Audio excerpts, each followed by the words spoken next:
Silent Guardian.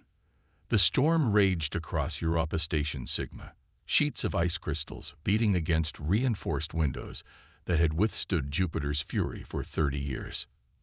Dr. Sarah Chen stood at her customary post, eyes fixed on the quantum stabilization readings that hadn't changed in decades. Until today. Dr. Chen, her assistant's voice wavered. The temporal variance is increasing.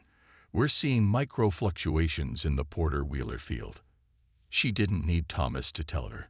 The numbers on her holographic display were clear enough. After 30 years of perfect stability, the quantum tear they'd been containing was growing restless. Humanity had discovered the anomaly by accident during their first deep space exploration of Jupiter's moons. What they found was a rent in the fabric of space-time itself, a wound in reality that threatened to unravel the entire sector if left unchecked. The public never knew. They didn't know that beneath Europa's icy surface, 500 of Earth's brightest minds maintained a containment field around a phenomenon that could destroy everything from Jupiter to the Kuiper Belt. They didn't know that humanity's first contact with proof of higher dimensions had come with the burden of becoming its eternal guardians. Increase power to the temporal dampeners, Sarah ordered, her fingers dancing across holographic controls. Notify the night shift. We're going to need all hands for this one. The facility hummed with energy as massive quantum computers, hidden in chambers carved from Europa's ice, calculated and adjusted millions of variables per second. This was the true face of human advancement. Not the modest fusion ships they showed to the galaxy, but the ability to hold back the collapse of space-time itself. A new alarm blared, its pitch making Sarah's teeth ache. Unknown vessels approaching, Doctor, the security officer announced. They're not responding to hails. Sarah's blood ran cold. The station was supposed to be hidden, protected by gravitational lensing technology that bent light and sensor readings around them. For someone to find them meant. The first impact struck before she could finish the thought. The Arxer warships hung in space like obsidian arrowheads, their hulls drinking in the dim sunlight that reached this far from Sol. High Commander Vextric watched the primitive human outpost through compound eyes, mandibles clicking in derision. Pathetic, he chittered to his bridge crew. Their shielding technology is centuries behind ours. They don't even have proper weapon emplacements. His species had ruled this arm of the galaxy for millennia before humans crawled out of their gravity well. The Arxer Dominion had granted them limited trading rights, allowed them to establish a few outposts near their homeworld. But this was too far. Finding a hidden human facility this close to a major spatial thoroughfare was an insult to Arxer supremacy. Destroy it, Vextric ordered. Let them learn the price of exceeding their boundaries. The Arxer battle fleet opened fire, their energy weapons cutting through Europa's ice like paper. They expected panic, desperate pleas for mercy. Instead, they encountered something far stranger. Inside the crumbling station, Sarah ran through corridors that shuddered with each new impact. Not toward safety, toward the containment core. The quantum tear was already reacting to the attack, its enigmatic energies pushing against 30 years of careful containment. Emergency Protocol Omega. She shouted into her comm as she ran. Initiate data burst transmission to Sol Command. Full sensor logs, containment protocols, everything. The quantum ansible is already damaged, Thomas replied, his voice breaking up. We can't guarantee transmission. Then we do it the old-fashioned way. Sarah reached the core, her hands flying over controls. Broadcasting on all frequencies, unencrypted. Someone has to hear. Someone has to know. The Arxer ships continued their bombardment, unaware of the forces they were unleashing. High Commander Vextric was already composing his victory report in his mind when his science officer spoke up. Sir, we're detecting unusual energy readings from the human facility. Some kind of quantum. Reality screamed. There was no other way to describe it. Space itself seemed to tear open around the dying station, tendrils of impossible geometry reaching out into normal spacetime. Vextric watched in horror as one of his ships simply ceased to exist, not destroyed but erased, as if it had never been. "What sorcery is this?" he demanded, but there was fear in his voice now. Fear that grew as his sensors registered the impossible energies pouring from the wound his attack had opened. In the containment core, Sarah Chen initiated her final protocol. The quantum computers, in their last moments of power, calculated the only possible solution. It wouldn't close the tear, that was beyond them now, but it would buy time. Time for Earth to prepare, to find another way. "The galaxy's about to learn why we hid this place," she whispered, pressing her palm against the final activation panel. "Why we stood guard in silence all these years." The containment field inverted, focusing inward instead of out. In the last seconds before Europa Station Sigma vanished forever, Sarah Chen sent out humanity's final warning. Not in codes or encrypted bursts, but on every frequency the Arxer could hear. "You don't know what you've done." The Arxer fleet retreated in disarray, their sensors overwhelmed by energies they couldn't comprehend.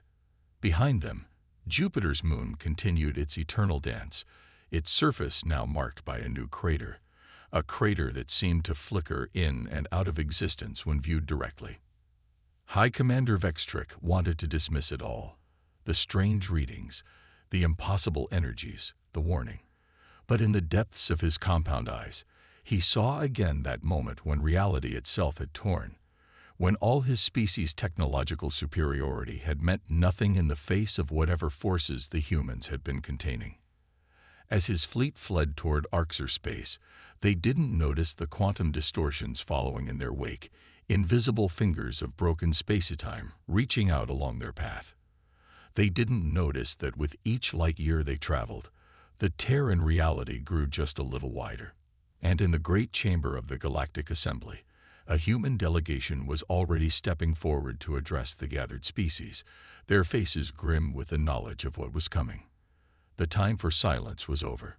Humanity's greatest secret was about to become the galaxy's greatest threat. The price of arrogance had come due, and every species in the sector would pay it together. The warning unheeded. The Galactic Assembly's grand chamber had never been so silent. 500 representatives from the most powerful species in known space watched as Ambassador James Chen approached the central podium. No one missed that his eyes were rimmed with red, or that his hands trembled slightly as he placed them on the smooth crystal surface. 3 days ago, he began, his voice steady despite his grief. The Arxer Dominion destroyed a human research facility on Europa. They believed they were asserting their dominance. Instead, they may have doomed us all. The chamber erupted in chittering, whistles, and rumbles of various species languages. High Commander Vextric, still shaken from his encounter but unwilling to show weakness, rose from his seat. "The humans built a secret military installation near our trading routes," he declared, mandibles clicking. "We were well within our rights to." It wasn't a military installation. James Chen's words cut through the noise like a blade. It was a containment facility. And one of the people who died there was my sister. The holographic display above the podium flickered to life, showing the quantum tear in all its impossible geometry. Several delegates recoiled at the sight, their species' inherent sensitivity to spatial distortions making the image physically painful to view. 30 years ago, humanity discovered something we weren't ready for, a wound in the fabric of reality itself. We didn't create it. We simply found it, and we realized what it could do if left unchecked. So we did what humanity has always done. We took responsibility. The display shifted, showing the complex network of quantum computers and containment fields that had held the tear stable for 3 decades. The more technologically advanced species in the chamber began to murmur in surprise as they recognized the sophistication of the systems. Yes, James acknowledged their reaction. We're more advanced than we've let on. We had to be.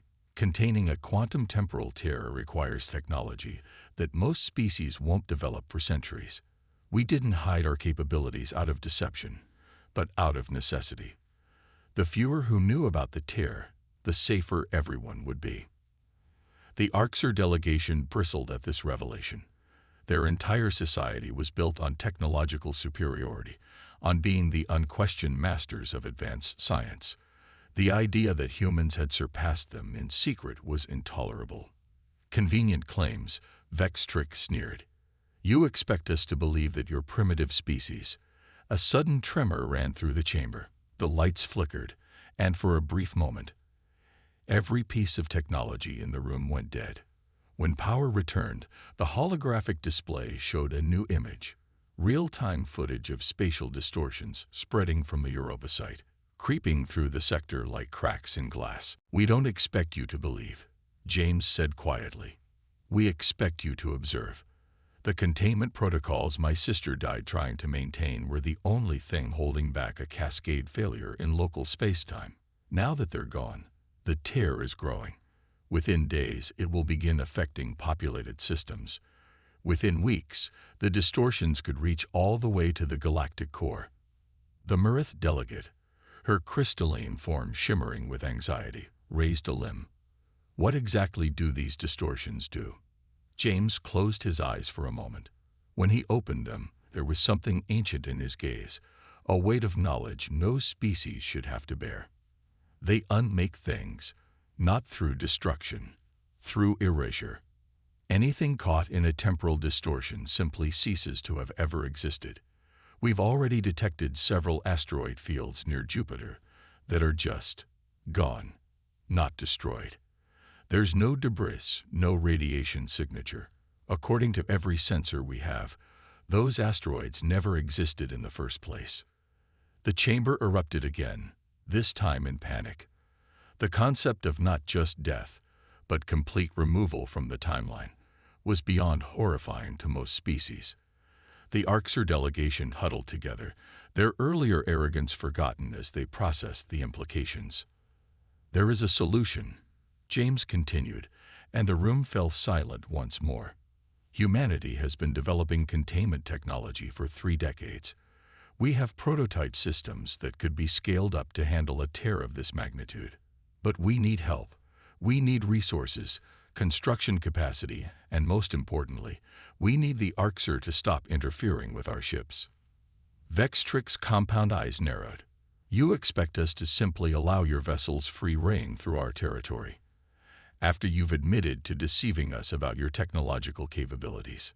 No, James replied, and for the first time, there was steel in his voice. I expect you to choose between your pride and your existence.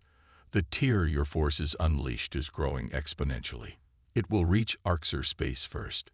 You can either work with us to stop it, or you can watch your worlds vanish from history one by one. The holographic display shifted again, showing projections of the tear's growth. The mathematics were clear, undeniable. Within 14 days, the quantum distortions would reach the nearest Arxer colony. Within 30, their homeworld would be at risk. We're mobilizing everything we have, James continued. Every quantum computer, every containment vessel, every scientist who understands the underlying principles.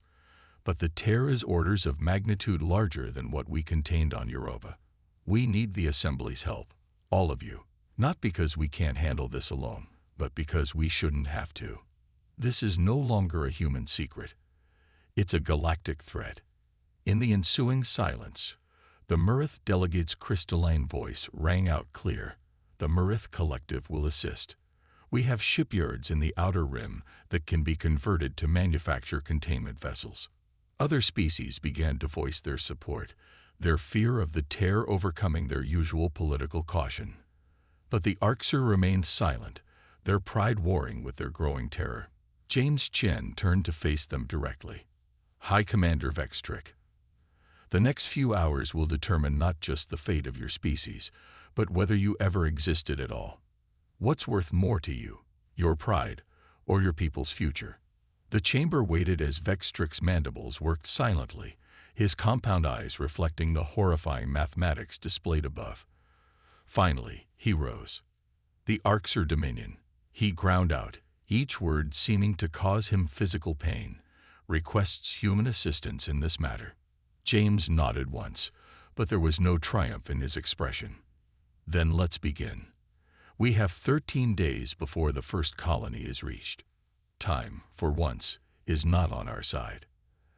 As the assembly broke into working groups, coordinating the largest joint operation in galactic history, James Chen looked one last time at the projection of the quantum tear. Somewhere in that twisted geometry was the last moment of his sister's existence. Not dead, but never been. He silently promised her that her sacrifice would not be in vain. The galaxy was about to learn why humanity had chosen to be silent guardians. They could only hope the lesson wouldn't come too late. Broken reality. Arxer colony world Vexthor shimmered like a mirage in the void. Lieutenant Commander Maya Santos watched from the bridge of the ESS Hawking as temporal distortions rippled across the planet's atmosphere, making it seem to exist in multiple places at once. They'd arrived 12 hours before the predicted impact of the quantum tear, and already reality was becoming unstable. Time displacement readings are off the scale, her science officer reported. The colony's experiencing temporal shifts ranging from -3 hours to +27 years. Maya nodded grimly. She'd seen this before in the classified recordings from Europa, but never on this scale. Status of the containment array. Murith construction ships have completed the primary ring. Arxer energy relays are at 90% capacity. We're ready to initialize the field on your command. Around Vexthor, a massive ring of satellites hung in precise formation. Each one contained technology that had been classified beyond top secret just days ago. Quantum field generators that could stabilize local spacetime. The Murith had built them to human specifications in record time, while the Arxer provided the massive energy reserves needed to power them. Begin initialization sequence, Maya ordered. And someone get me High Commander Vextrick. He should see this. The holographic display flickered to life, showing the Arxer commander's face. He looked haggard, his usual imperial bearing, shaken by the sight of his colony's plight. The field generators are yours to command, human. Save my people. Maya allowed herself a moment of grim satisfaction. How quickly the mighty became humble when faced with extinction. Activating containment field in 3, 2, 1. Energy surged through the satellite network, forming the geodesic sphere of quantum stabilization fields around Vexthor. For a moment, the temporal distortions seemed to lessen. Then everything went wrong. Mom. Her science officer's voice cracked with alarm. The tear, it's adapting. The containment field is being pulled apart at the quantum level. Maya's hands flew across her control panel, redirecting power, adjusting field harmonics. She trained for this, had studied every scrap of data from 30 years of containing the Europa anomaly. But this was different. This tear had grown, evolved, become something far more dangerous. All ships, full power to your quantum anchors, she broadcast. We need to stabilize local spacetime before. A flash of impossible light cut her off. Where the southern continent of Vexthor had been, there was now nothing. Not empty space, not a crater, simply an absence, as if that part of the planet had never existed. 3 million colonists, Vextrick whispered. 3 million of my people, gone in an instant. Not gone, Maya corrected grimly. Never been. And if we don't find a way to contain this, the rest of your world will follow. The next 6 hours were a desperate battle against physics itself. Human quantum computers worked in concert with Murith crystalline processors and Arxer probability engines, searching for a pattern in the tear's behavior. Ships from a dozen species maintained the failing containment field, their crews watching in horror as reality unraveled around them. In the Galactic Assembly, James Chen received the reports with growing dread. The containment operation on Vexthor was failing, and similar distortions were appearing near 3 other star systems. The tear was spreading faster than their models had predicted. We need to evacuate, one of the assembly members argued. Abandon the affected systems. Retreat to safe distance. There is no safe distance, James interrupted. The tear isn't just growing, it's accelerating. And each piece of reality it erases makes it stronger. If we don't find a way to stop it here at Vexthor, there won't be anywhere left to run. Back at the colony, Maya Santos was reaching the same conclusion. The containment field was failing, sector by sector. Within hours, the entire planet would be exposed to the temporal distortions. Lieutenant Commander, her science officer, called out, "I'm detecting unusual readings from the tear itself. There's a pattern." Maya moved to his station, studying the quantum data scrolling across his screen. Her eyes widened as she recognized what she was seeing. "Get me Ambassador Chen. Now." Moments later, James Chen's hologram appeared on the bridge. "Tell me you have good news, Commander." "Sir, we've been looking at this all wrong. The tear isn't just growing randomly.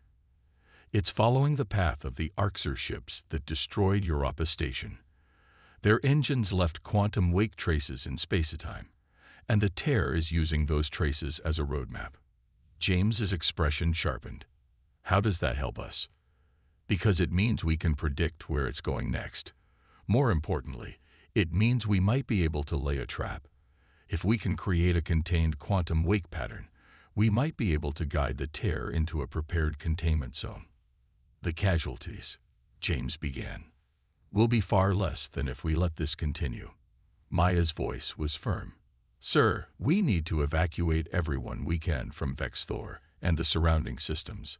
Then we need to turn this entire sector into a quantum containment vessel." The magnitude of what she was suggesting hung in the air. Creating a containment field that large would require more energy than most species used in a year. It would mean sacrificing dozens of uninhabited star systems, sealing them off from the rest of the galaxy forever. "The Arxer will never agree," James said. "This is their territory. The Arxer no longer have a choice." High Commander Vextrick's voice cut in. He had been listening silently, watching more of his world fade from existence with each passing moment. "We will provide whatever you require. Just save what can be saved." Maya nodded grimly. "We'll need every ship with quantum field capability. And we need to move fast. The tear's growth rate is still increasing." "You'll have them," James assured her. "I'll inform the Assembly. Just be careful, Commander. We've already lost too many people to this thing." As the holograms faded, Maya turned back to the viewport. Another chunk of Vexthor vanished as she watched, erased from history as if it had never been. She thought of her own sister, a quantum physicist who had died containing a much smaller tear on Earth 15 years ago. Some sacrifices echoed across species, it seemed.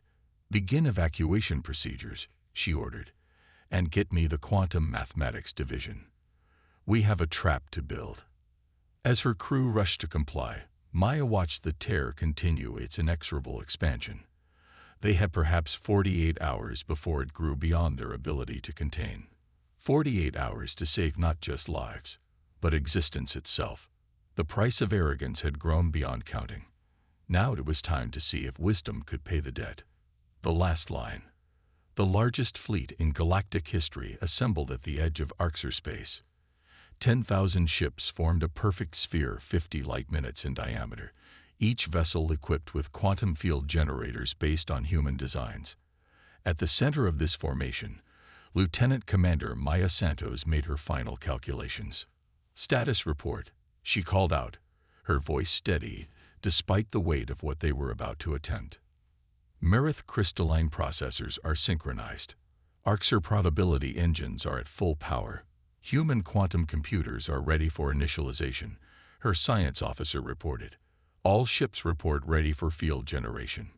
Maya nodded, studying the holographic display that showed the quantum tear's progress. In the 3 days since Vexthor, 3 more systems had been partially erased from existence. The tear was growing exponentially, consuming reality itself at an ever-increasing rate. "Begin quantum wake generation," she ordered. "Let's give this thing something to chase." Across the fleet, specialized engines powered up. Unlike normal faster-than-light drives, these were designed to leave specific patterns in space-time, a trail of quantum breadcrumbs that would hopefully draw the tear away from populated systems and into their trap. On the bridge of the Arxer flagship, High Commander Vex Trick watched with compound eyes that had not slept in days. His species had lost 2 colony worlds already, billions of lives not ended but never been. Pride had led them here, and now survival demanded its surrender. "The human plan is insane," his science director muttered. "Creating a quantum wake pattern this large could shatter reality even without the tear's influence." "Reality is already shattering," Vex Trick responded. "At least this way. We choose where and how." He paused, mandibles working silently for a moment. "And we are not the ones who truly pay the price." He was right. The quantum wake pattern would draw the tear into their containment sphere, but the ships generating that sphere would be caught inside when the trap closed. 10,000 crews had volunteered for what amounted to a suicide mission, though death would be a kinder fate than what actually awaited them. "Wake pattern is stable," Maya's science officer reported. "The tear is responding. It's changing course, heading directly for our position at increasing velocity.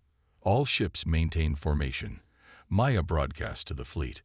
"Remember your training. When the tear reaches the sphere's edge, every vessel must activate their quantum fields simultaneously. Even a microsecond's delay could cause the entire containment field to fail." The minutes that followed were tense with anticipation. Maya watched the tear approach on her sensors, its impossible geometry growing larger with each passing moment. The visualization algorithms could barely render it now. Reality itself seemed to twist and fold around its edges. "Impact in 10 minutes, the science officer called out. 9 minutes. 8. Maya opened a channel to all ships. "This is Lieutenant Commander Santos. In a few minutes, we'll attempt something that's never been done before. The controlled containment of a quantum temporal tear large enough to consume a galaxy. The mathematics say it's possible. The simulations say it's possible. But the truth is, we don't know for certain what will happen when we close this trap." She took a deep breath before continuing. "What we do know is that if we fail, there won't be anyone left to remember our attempt. The tear will continue to grow until it consumes everything. So remember, whatever happens in the next few minutes, we're making the only choice we can. It has been an honor serving with all of you, regardless of species or past conflicts." 5 minutes to impact, the science officer announced. On the Arxer flagship, Vex Trick found himself doing something he'd never done before, praying to the human gods. His species had abandoned religion millennia ago, but in these final moments, he found himself hoping that somewhere, something was listening. 3 minutes. In the Galactic Assembly, James Chen and the gathered representatives watched through quantum-linked feeds. The fate of every species in the galaxy now rested on this one desperate gambit. 2 minutes. Maya thought of her sister, of Sarah Chen, of all those who had died containing smaller tears. "Ready quantum field generators," she ordered. "Synchronize timing to my mark." 1 minute. The tear filled their view screens now, a wound in reality that defied description. Ships on the sphere's edge began reporting gravitational distortions, temporal fluctuations that made seconds last hours and hours pass in heartbeats. 30 seconds. "All ships on my mark," Maya called out. Her hand hovered over the initialization control. Too soon, and the tear would slip past their containment. Too late, and there would be nothing left to contain. 10 seconds. Around the sphere, 10,000 crews prepared for their final act. Arxer, Murith, human, and a dozen other species, all working as one to save a galaxy it would never know how close it came to unmaking. 5, 4, 3, 2, 1. Mark. 10,000 quantum field generators activated simultaneously, their energy output rivaling that of a small star. Space itself seemed to crystallize around them as the containment sphere snapped into place. The tear, drawn by their quantum wake pattern, slammed into the field's edge. For one terrible moment, nothing happened. Then reality began to scream. Inside the sphere, ships reported massive temporal distortions. Some crews experienced years in seconds, Others found time flowing backwards. The tear, trapped but not defeated, thrashed against its cage like a living thing. "Field integrity at 60%, Maya's science officer shouted. "The tear is adapting faster than we predicted. Reroute all power to the quantum anchors," Maya ordered. "We need to stabilize local spacetime, or the whole thing will collapse." But even as she gave the order, she knew it wouldn't be enough. The tear was too large, too powerful. Their containment sphere was holding it, but it couldn't hold it forever. They needed something more. That's when she saw it, a pattern in the quantum data that no one had predicted, a possibility so dangerous it had never been considered, a way to not just contain the tear, but to close it completely. "All ships," she broadcast, her voice tight with the weight of what she was about to propose. "I need every quantum computer, every probability engine, every processing system you have. We're going to do something impossible." As she explained her plan, silence fell across the fleet. What she was suggesting went beyond dangerous. It violated the fundamental laws of physics as understood by any species in the galaxy. High Commander Vextric was the first to respond. "The chances of success are better than our current chances of survival," Maya finished. "We're already never been. Might as well make it count." One by one, the fleet commanders signaled their agreement. They had come to die anyway. Why not die trying the impossible? Maya took one last look at the tear raging against their containment field.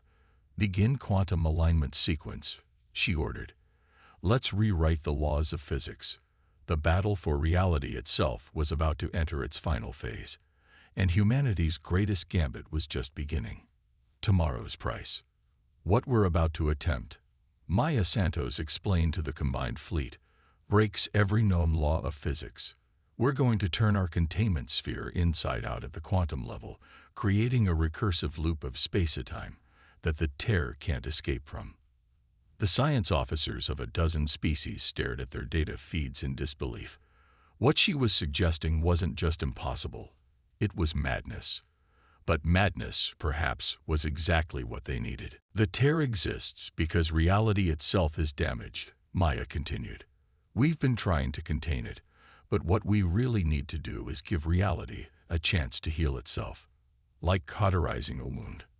On the Arxer flagship, High Commander Vextric's probability engines were calculating their chances of success. The numbers were so low they approached zero. "The energy requirements alone would exceed the output of a medium-sized star," he objected. "That's why we're going to use the tear itself as our power source," Maya replied. "It's pure quantum energy, unbound by normal physics. If we can harness it, redirect it." She didn't need to finish the thought. Every scientist in the fleet could see where this was going. They would either succeed in the most ambitious feat of quantum engineering ever attempted, or they would accelerate their own erasure from existence. "Begin quantum alignment," Maya ordered. "Every ship focus your field generators on these coordinates. We're going to fold space itself." Across the containment sphere, 10,000 ships adjusted their positions with microscopic precision. The tear raged against its prison, reality warping and twisting around its edges. Time itself became uncertain. Some crews experienced the next few minutes as hours, others as mere seconds. In the Galactic Assembly, James Chen watched through quantum-linked feeds as humanity's greatest gambit unfolded. The gathered representatives of every spacefaring species held their breath, knowing that if this failed, they would never even know they had existed. "Quantum alignment at 60%, Maya's science officer reported. 70, 80. Warning alarms blared across the fleet as reality began to buckle under the strain. Ships reported temporal duplications, crew members meeting themselves from minutes ago or hours ahead. The tear's influence was growing stronger, fighting against their efforts to contain it. 90% alignment, the science officer called out. "Tear energy is becoming unstable. We're approaching critical threshold." Maya's hands flew across her controls, making minute adjustments to the quantum fields. Everything had to be perfect. A millisecond's misalignment could doom them all. All ships, she broadcast, on my mark, invert your quantum fields. Every probability engine, every quantum computer must execute this command simultaneously. Synchronized to my signal. 3, 2, 1, mark. Reality screamed. There was no other way to describe the sensation that rippled through every ship, every crew member, every atom of matter in the containment sphere. Space itself seemed to turn inside out, fold through dimensions that shouldn't exist. And then, silence. Where the tear had raged, there was now nothing. Not the nothing of a rasher, but the normal, healthy nothing of empty space. The wound in reality had closed. Status report, Maya called out, her voice hoarse. Quantum readings are stable, her science officer replied, disbelief evident in his voice. The tear is gone. Actually gone. Local space-time is returning to normal parameters. A cheer went up across the fleet, but Maya wasn't finished. What about the temporal anomalies? The erased systems? The science officer's expression fell. Still gone, Commander. We stopped the tear, but we couldn't undo what it had already done. Those worlds, those people. There's still never been. In the assembly chamber, James Chen closed his eyes in grief. They had saved the galaxy, but at a terrible cost. Billions of lives, entire worlds, would remain erased from history. Not dead, but never having existed at all. High Commander Vextrix's hologram appeared on Maya's bridge. The Arxer leader looked aged, his proud bearing diminished by the weight of what had happened. The containment sphere, he said quietly. The cost to your crews was necessary, Maya finished. She looked around her bridge, at the crew members who had volunteered for what should have been a suicide mission. They had all expected to be erased from existence. Instead, they had witnessed the impossible. We should break formation, Vextrix suggested. Return to our respective territories. No.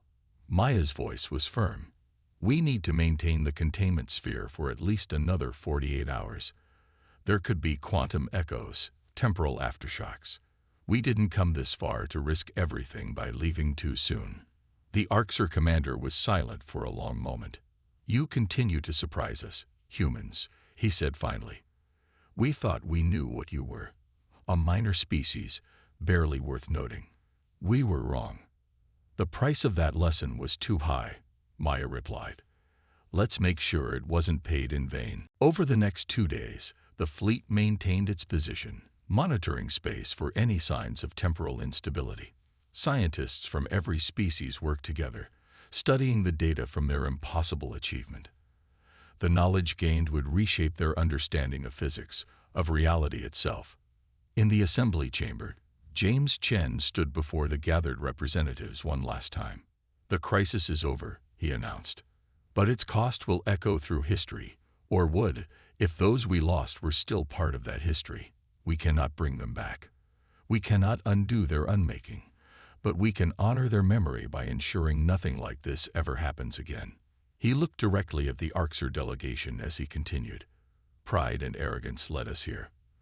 The belief that any one species had the right to dismiss or destroy another nearly doomed us all.